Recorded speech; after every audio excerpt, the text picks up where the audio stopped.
Hello po, good afternoon. Ayan, maulan po at malamig na araw sa lahat. Super lamig dito sa Japan. Oo, Summer Isugi. Tapos naulan sa labas eh. So, ngayon lang ulit ako mag-upload ng about sa gold. Ayan, nung nakaraan yung mga picture lang kasi nagkakong busy. Ano ba yan? Sa luto pa lang, Diyos ko. Naabot ako na ilang oras magluto. So, for today, ayan po, this one is 2-cut necklace. Ayan, 2-cut siya. 1.52 grams. 1.50 tama. 1.5. 50 cm yan or 20 inches. And this one is pendant. Ayan po. So, stay tuned. Please watch.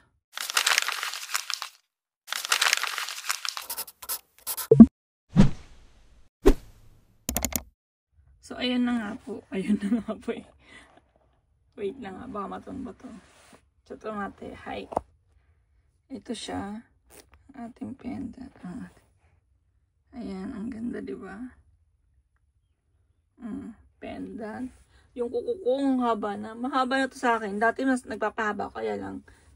Mula nang magbuntis ako, magkaanak ako, hindi na ako nagpapahaba. Dahil, diba, yung bata maano. Ano ba yan? Ba't yung aking guantes is need kong labhan? Ayan. This is pendant. Ayan po itsura. Yung size niya, maliit lang siya. Mas maliit pa nga sa no? Pero ang cute. Yung bato na yan is diamond. Tunay po yan. It's not for sale. Sabay ganun, hindi siya for sale. Akin to eh. Piplex ko lang. Pero alam ko may ganito pa naman. Pinakita ko na hawig nito na pendant. Ayan.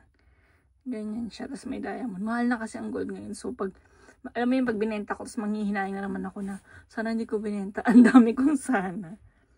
So, hi. Minsan na akong video eh. Naiinis ka talaga eh. Alam mo yun, mag-video lang ako ng saglit eh. Tatawagin na naman ako. Pag alam nyo, pag namatay ako, mamamatay din tong asawa ko. Kasi pag wala ako, hindi makakilos ang isa eh.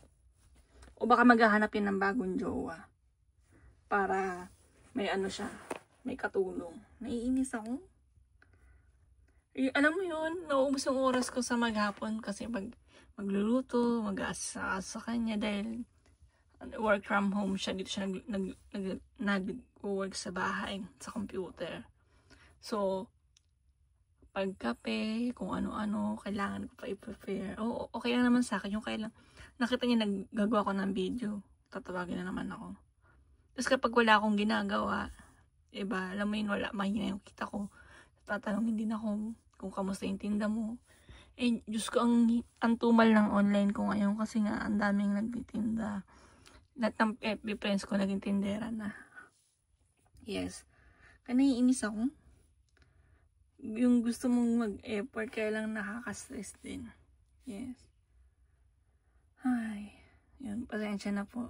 Nag-rant pa ako. Nagreklamo pa ako eh. Oo, minsan, nakita naman na nag-video ko.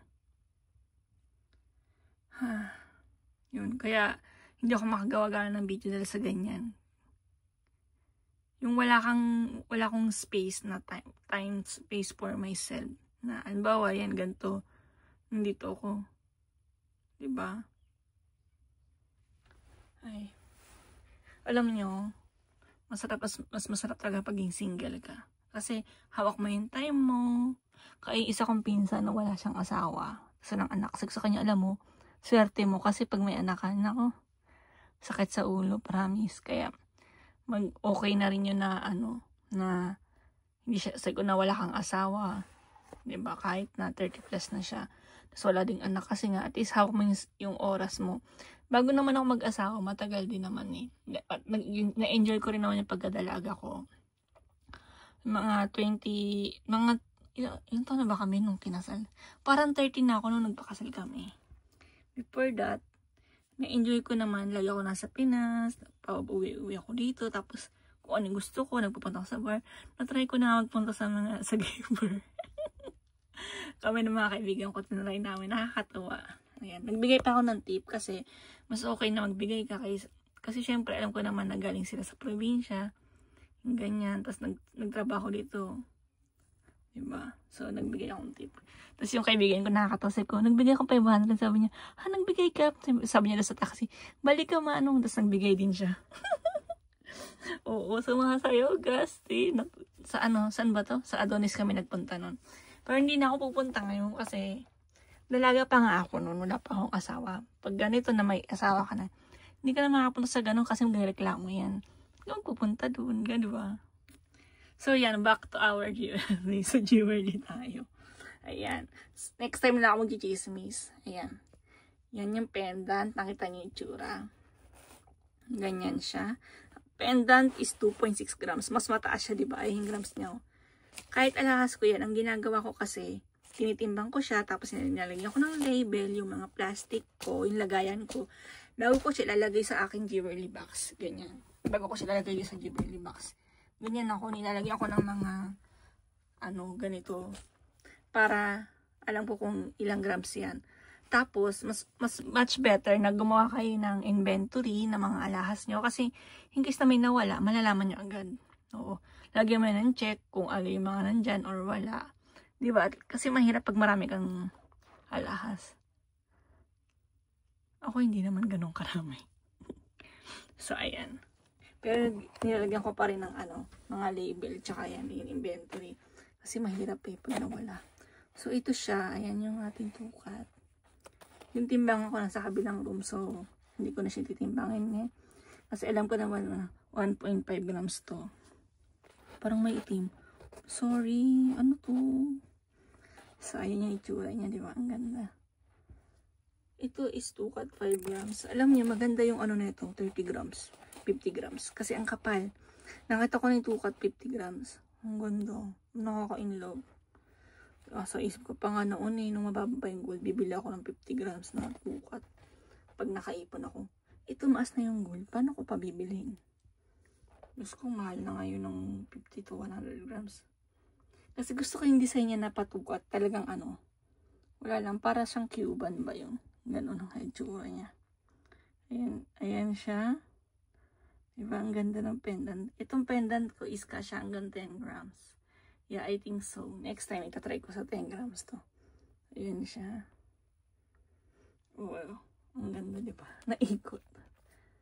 Tapos para maganda, pwede mo siya ilagay sa jewelry box. Oo.